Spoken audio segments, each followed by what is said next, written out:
বিশ্বনবী তোমারে জান্নাতি বলেছে। সাহাবীটাকে বলে, আব্দুল্লাহ, আমার জীবনে বিশেষ কোনো আমল নাই, এমন কোন আমল আমি আমার জীবনে করি নাই যে আমলের কারণে বিশ্বনবী আমারে জান্নাতি বলে ঘোষণা দিতে পারে। তবে হ্যাঁ, এমন একটি আমল আছে, প্রতি রাতে ওই আমলটা করে আমি বিছানায় ঘুমাতে যাই।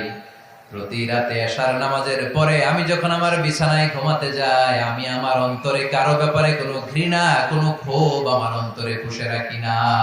সুবহানাল্লাহ। কোনো ক্ষোভ, কোনো ঘৃণা, কোনো হিংসা, কারো ব্যাপারে অহংকার, জেলাসি, এগুলো অন্তরে নিয়ে আমি ঘুমাই না। আমি যখন ঘুমাতে যাই, আমি সবাইরে ক্ষমা করে দিয়ে, মাফ করে দিয়ে ঘুমাতে চলে যাই। হয়তো এই আমলটা আল্লাহ তাআলার কাছে অত্যন্ত প্রিয় হতে পারে, এই কারণেই হয়তো বিশ্বনবী আমাকে জান্নাতি বলে ঘোষণা করেছে। চিল্লায় পড়তে হবে আল্লাহু আকবার।